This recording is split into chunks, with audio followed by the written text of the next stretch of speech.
work we do is fundamentally underpinned under, can we do our little part to craft a harmonious living future? And we try and tackle that through community, culture and climate. Natural environment, built environment, virtual environment, all under nature. That's kind of where we are.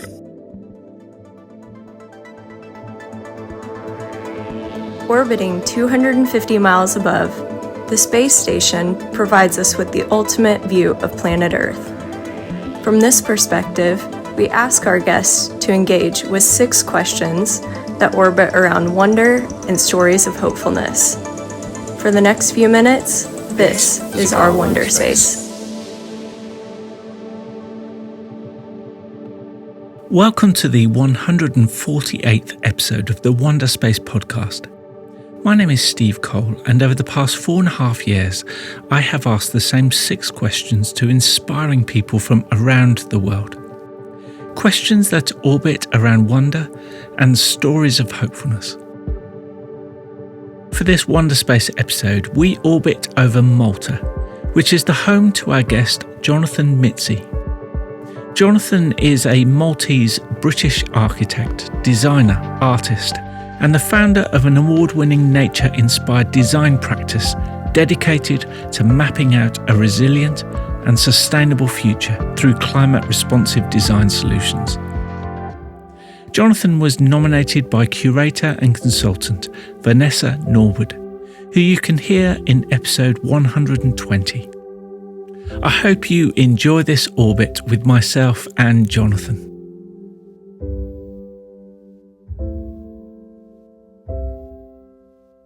So, Jonathan, it's great to have you on board a Wonderspace orbit today. One of our previous guests, Vanessa Norwood, nominated you as an amazing person, yes. Architect, designer, with a drive to design humanity out of a climate crisis. So I'm so looking forward to getting into that.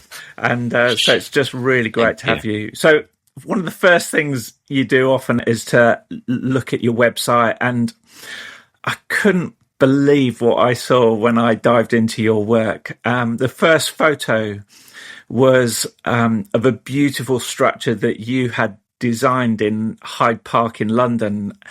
And it was the place not long before where I had sheltered in a rainstorm and ended up having the most amazing connection with a stranger who was on his way home from work for the last time after 45 years of working in the city. And so it was his 65th birthday, and he had just finished his last ever client meeting. And under the structure that you designed, he shared his whole life story. So your design and creativity in some ways enabled that connection. So how amazing is that? That was the first photograph on your website. So really cool. Lovely to hear. Thank you. Well, firstly, thank you, Vanessa, for the nomination. And we love Vanessa, and she's amazing. And they clearly have a really exciting podcast, and excited to dive into these deep questions. But I'm so happy to hear that you had a moment. Actually, it's probably the nicest. So lovely to hear about the buildings we create for the public, and to hear people's memories or moments. And in this case, shelter. Which goes back to the origins of architecture. The necessity of shelter. So just really lovely to hear. So good. I'm really happy to hear that. And from this imaginary window seat on the space station with this panoramic overview of Earth, our first Wonderspace question is, if we could do a fly past over any part of the world that is significant to you, which place, city or country would it be, and why? So definitely the island I come from, the island of Malta and the Maltese Islands, which it's funny because it's been the whole idea of an overview of the island of Malta, where I live in, has sort of really been coming to me for about 6 months before even having this introduction to you. I've sort of been meditating through sitting down and zooming out and trying to just sort of see your place in the world, and then go out to remember that we're part of this giant solar system and giant giant, great mystery.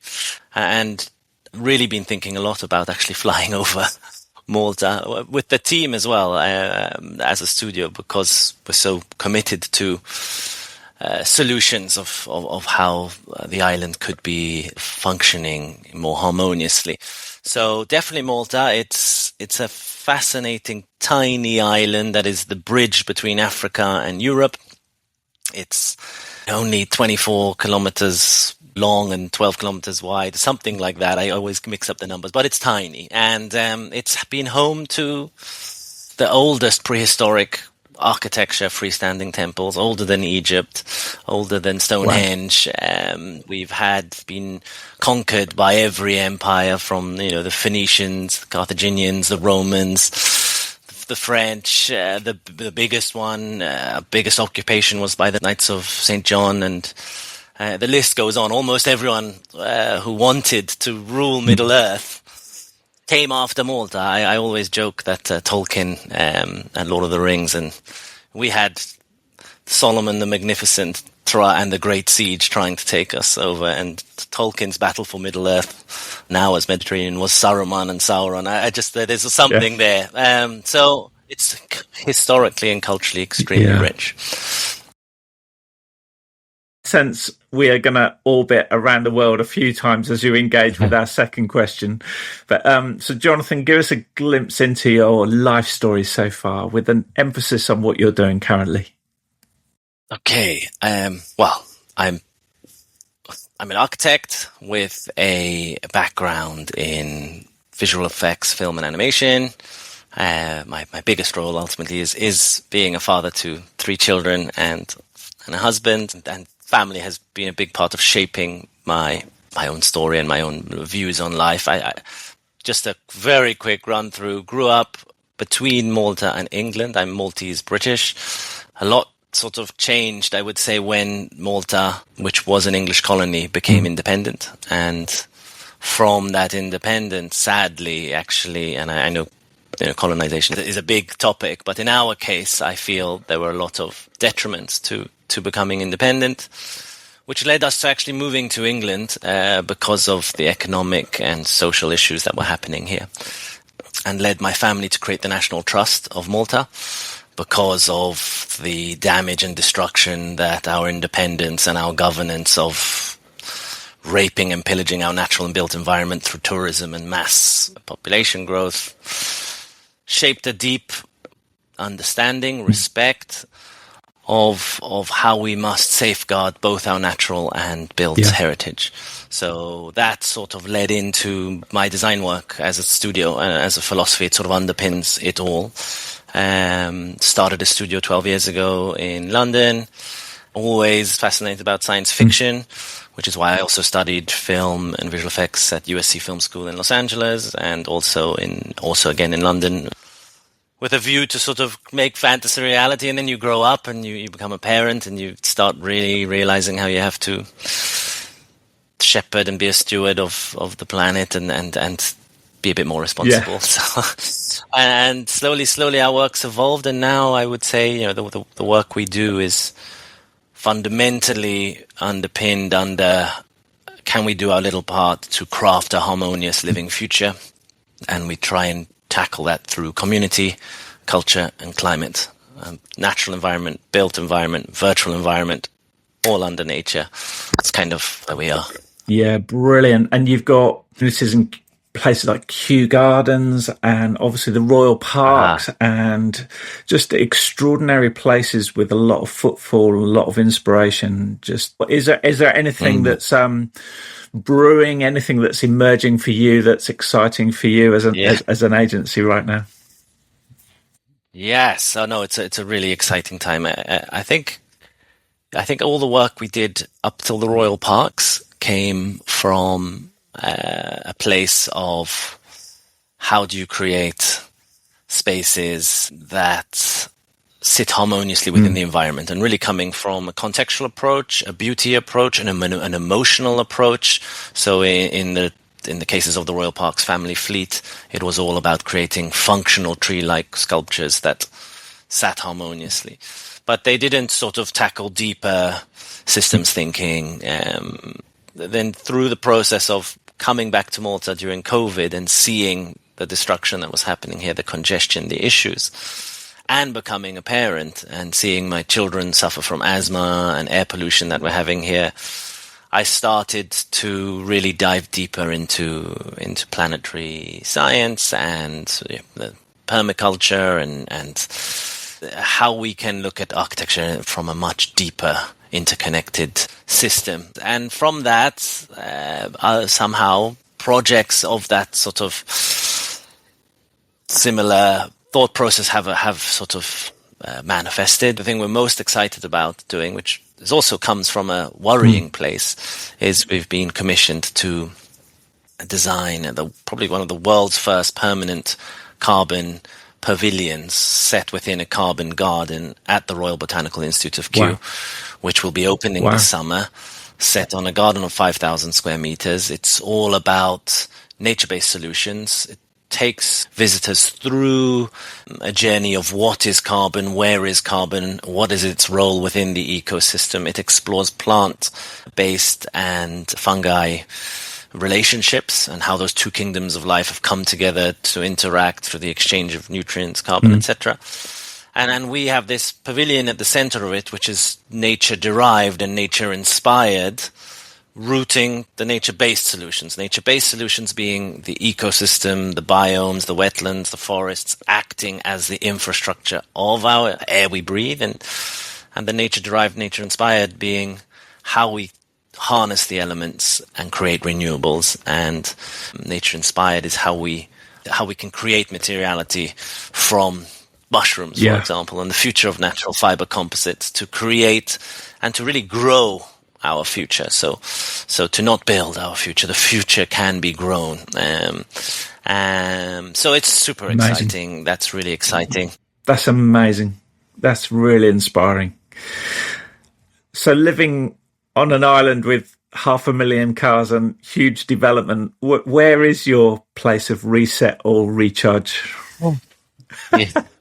It's funny. Actually, I played tennis this morning at the Marsa Sports Club, which was set up by the Brits when they were here. So that's a great place. It's got this sort of English colonial meets Arabic architecture, and so that's a great anchor for me to sort of sports. I have a tiny, small Himalayan salt sauna which I built in the yard at the back, which is a sort of every other day rest and meditation space. And then I have the north of the island, which is where all the undisturbed patches, largest undisturbed patches of Malta still exist, where there's deep nature. And then my ultimate sort of further out of here would be Bali. Bali, not because of its natural beauty, but I think the spirituality around the Balinese philosophy of Tri Hita Karana, which is human to God, human to nature, human to human, and you really feel it to live in a place where they make offerings to the earth 4 times a day. It's magnetic, it's restorative, it's alive, it's got its issues, and it's also being eroded at. But I think all those 4 points of immediate rest, little bit out, further out. Very good. And Jonathan, what wonder of the natural world excites you the most? Definitely the wood wide web and this whole discovery, which has happened through our work with Kew Gardens. We first came across the wood wide web when we were doing the family kitchen, which is a competition we won to design to sort of celebrate Kew's science and them as a visitor attraction centre at the same time.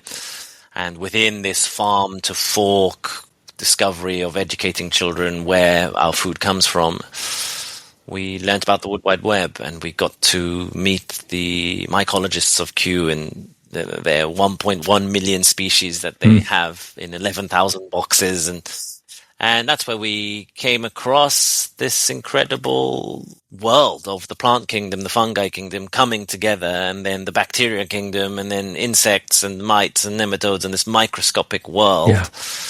And it's such an exciting time to be discovering this largely symbiotic existence between the key kingdoms of life. And I just think it's fascinating. And then to sort of reveal that the pavilion that we'll soon be able to share is literally a manifestation of pulling a tree out and seeing all the tree roots and seeing the hyphae, which are the filaments of the fungus itself, and how they pair with trees and how they share nutrients and communicate. The more I learn, the more I realize just how little I know and just how incredible a discovery it is. Yeah, so it's so inspiring, isn't it? We've got so much to thank you kind of pioneers in this space like Suzanne Simard. It was her first TED Talk, wasn't it, that started to uncover, and then the Sheldrakes of this world and others who are just kind of uncovering just so much of what we had no clue about. Yeah, I mean, Susan Simard's amazing, and Paul Stamets. I would say watching Fantastic Fungi was possibly one of the most eye-opening documentaries I've ever watched, and actually referenced the animations within our presentations and discussions with Q, and then Entangled Life, and Merlin Sheldrake's now taking it to another level, and it's great, amazing book. Yeah, it's super exciting. I love your line in your TED Talk that described hope as the thing that drives all action, which I really love that.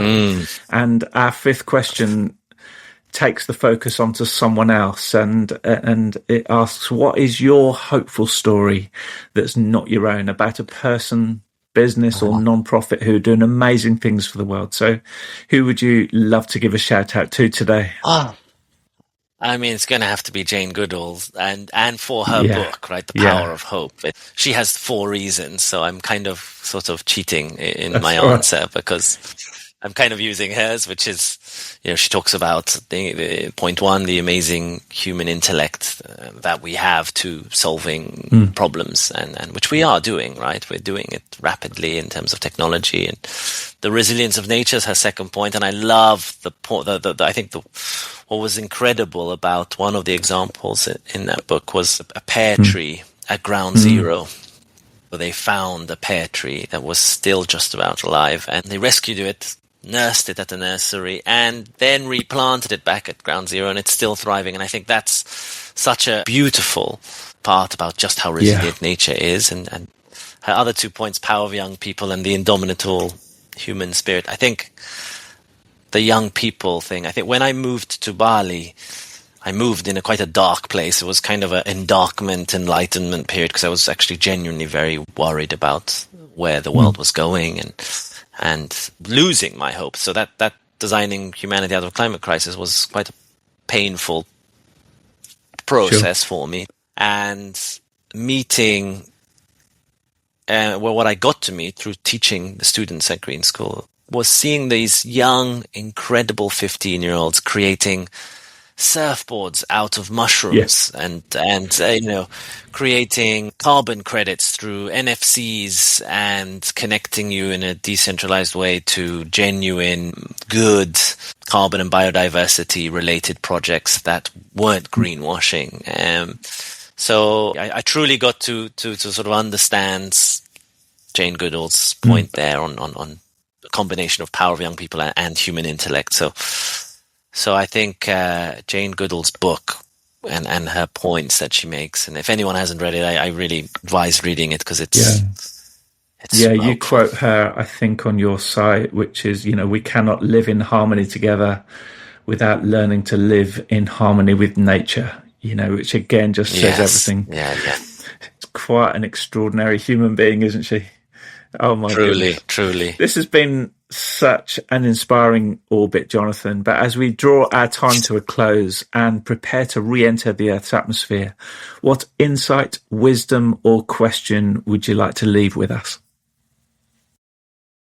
I think just building upon you mentioned about Jane Goodall, I think it's remembering that we are nature. And I think we've become so disconnected, human-centric, that we've forgotten that we're part of the natural world, and we're working on this really exciting nature reserve at the moment. And some of the questions are like, it's reserved for nature. You can't do anything there. And well, we are nature. Yeah. So we have every right to visit, enjoy, marvel in nature's splendor. We just have to live harmoniously with it. So it's not a place like Manhattan. Manhattan is nature. It's a natural product, but it is very much a monocultural species, much like a palm plantation. So just really trying to remember that when you look at the deeper evolution of humanity as a species and actually how young it is and where we are in the climate crisis and how we will self-regulate, it's all part of evolutionary learning that we have to go through to sort of ultimately learn how to truly live together in harmony. Yeah. Can I just ask, like, for somebody who is maybe in their last year in, studying architecture and design and just really wanting to push forward in this kind of sphere in which you're talking about, what would your advice be to them? A combination of getting out deep into the natural world. I think really just feeling how every space makes you feel and truly understanding that and coupling that feeling with being in the forest to being in a concrete jungle forest and at the same time truly understanding the tools available to portray your imagination. So in the past, and still is now, learn all the three-dimensional tools, traditional drawing skills. The worst thing you can ever have is not be able to portray something in your imagination. But with artificial intelligence, that's kind of completely shifting the whole ball game in terms of we're becoming Neo in the Matrix. You say a word and it Imagineers. So I think Imagineering through every single tool available is very important. And then think critically around how spaces feel and what your role is as an architect. We have a real responsibility socially, environmentally, culturally, and really measure the impacts that you're going to have upon who you touch. It's not about you, it's about who you ultimately touch through your work. So sense of place, sense of space, sense of belonging, travel. That's a mix of all of it. Live. There we go. Truly live. And very good. Feel. Yeah. Jonathan, that's been so brilliant. Thank you so much for engaging with our 6 questions in such brilliant ways. So for people wanting to find out more about you and your work, where is the best place to go? Probably Instagram, website, Mizzi Studio, Mizzi Studio. And we hopefully will start being more communicative on we've kind of been on a 2-year pause of any communication, but we're getting back onto it. Thanks again. Is there anything else that you would like to say before we go? I just thank you. I love the questions. It's just such a wonderful time to take a moment to reflect because it's so easy to just be too busy and not. So I'm very grateful for your podcast, for the invitation. Thank you, Vanessa. And I hope to meet you in person. Here we go. Maybe we'll meet in the parks. Go. Brilliant. Well, thank you again for helping us to re-wonder and for sharing your stories of hopefulness. And I really hope that your vision to design humanity out of a climate crisis just gathers pace and momentum over these coming years. So keep doing it. Thank you. Thank you. Thank you very much. Take care, Steve.